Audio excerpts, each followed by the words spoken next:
আসসালামু আলাইকুম। কেমন আছেন সবাই? আশা করি আপনারা সবাই ভালো আছেন। আজ আমরা শুরু করতে যাচ্ছি এক অসাধারণ প্রেমের উপাখ্যান, অনুভবে শুধু তুমি। এটি কেবল একটি প্রেমের গল্প নয়, এটি হলো এক নারীর আত্মসম্মান আর এক পুরুষের অন্ধজেদের লড়াই। টাকা আর ক্ষমতার দাপটে কিভাবে একটা নিষ্পাপ মেয়ের সাজানো জীবন তছনছ হয়ে যায়, আজ আমরা সেটাই দেখব। চলুন শুরু করা যাক প্রথম পর্ব। গল্পের নাম অনুভবে শুধু তুমি। প্রথম পর্ব। আকাশটা আজ সকাল থেকেই মুখ ভার করেছিল। দুপুরের পর থেকেই অঝোর ধারায় বৃষ্টি নামছে এই ব্যস্ত শহরে। রাস্তার ধারের পুরনো একটা ছাউনির নিচে দাঁড়িয়ে একদৃষ্টে আকাশের দিকে তাকিয়ে আছে আয়াত। মধ্যবিত্ত পরিবারের মেয়ে আয়াত। তার পরনে একটা সাধারণ হালকা বেগুনি রঙের থ্রি পিস। বৃষ্টির ছাঁটে তার ওড়না আর হাতাগুলো ভিজে শরীর লেপ্টে আছে। তার ডাগর চোখের দৃষ্টিতে আজ রাজ্যের ক্লান্তি আর চিন্তা। আয়াতের বাবা মারা যাওয়ার পর তার ছোট সংসারটা এখন পাহাড় সম ঋণে ডুবে আছে। তার মা, যিনি আজ কয়েক মাস ধরে শয্যাশায়ী, তার ওষুধের টাকা জোগাড় করতে আয়াতকে আজ পুরো শহর এক করতে হয়েছে। কিন্তু কোথাও কোনো আশা নেই। আয়াত বিড়বিড় করে বলছে, হে আল্লাহ, আর কত পরীক্ষা নেবে? এই বৃষ্টি কি আজ থামবে না? মা তো ওষুধের অভাবে রাতে ঘুমাতে পারবে না। ছোট ভাই আদনান হয়তো স্কুল থেকে ফিরে ক্ষুধার্ত হয়ে বসে আছে। বৃষ্টির প্রতিটি শব্দ আয়াতের কানে আজ যন্ত্রণার সুর তুলছে।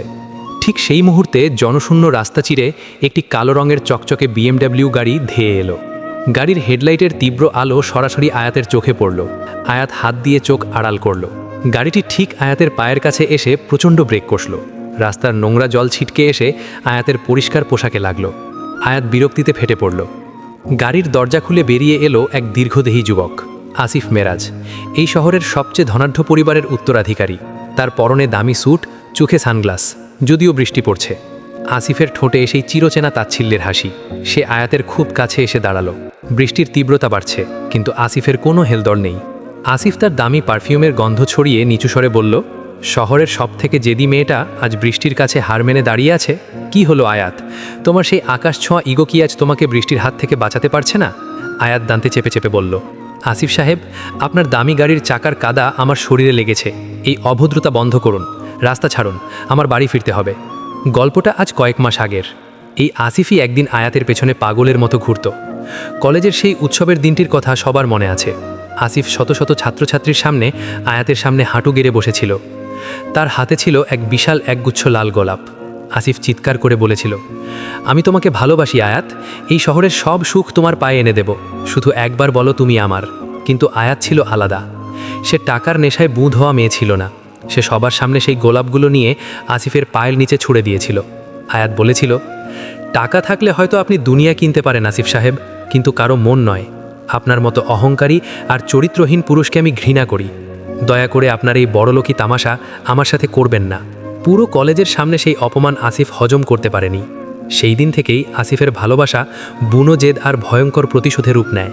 সে মনে মনে বলেছিল, যে আয়াত আমাকে সবার সামনে ছোট করেছে, সেই আয়াতকেই আমি আমার পায়ের দাসী বানিয়ে ছাড়ব।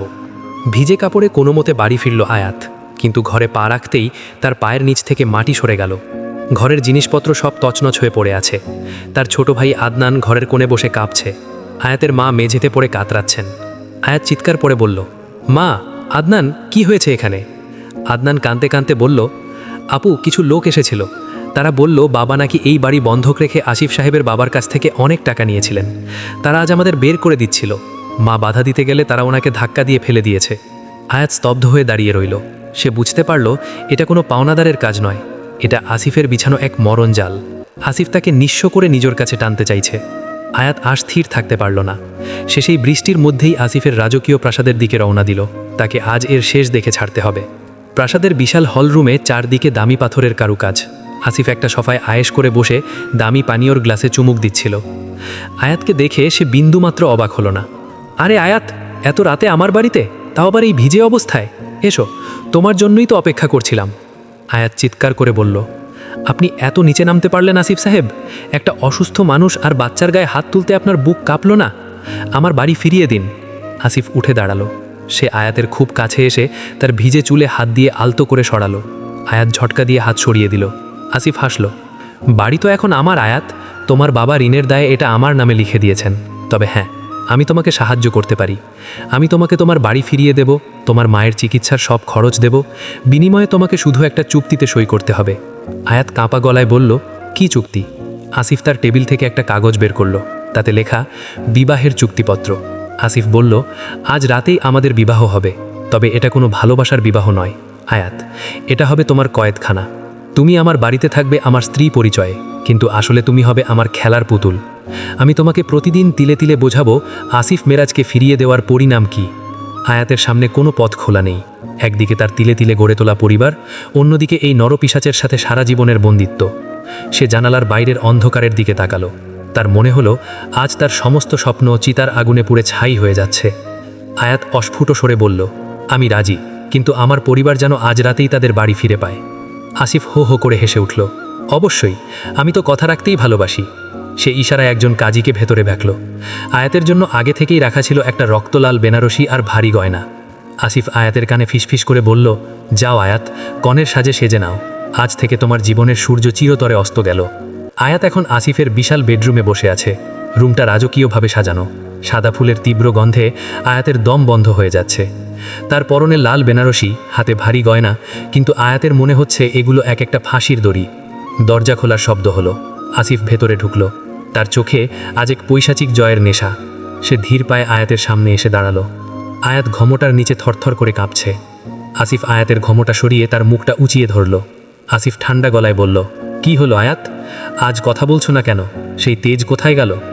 যে মুখে আমাকে ঘৃণা করতে, আজ সেই মুখেই আমাকে স্বামী বলে ডাকতে হবে। মনে রেখো আয়াত, আজ রাতে এই ঘরে কোনো ভালোবাসা নেই। আজ রাতে আছে শুধু আমার জেদ আর তোমার ধ্বংস। আসিফ হঠাৎ আয়াতের হাত দুটো শক্ত করে চেপে ধরল। আয়াত ব্যথায় কোকনি দিয়ে উঠল। রুমের আলোগুলো হঠাৎ দপ করে নিভে গেল, আর সেই অন্ধকারে শুধু প্রতিধ্বনিত হতে লাগলো আয়াতের বুক ফাটা কান্না আর আসিফের পৈশাচিক হাসি।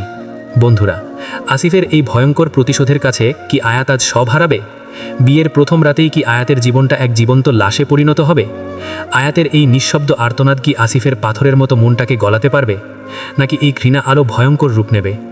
আয়াতের ভাগ্যে এরপর ঠিক কী ঘটতে যাচ্ছে তা জানতে হলে আপনাদের অপেক্ষা করতে হবে দ্বিতীয় পর্বের জন্য।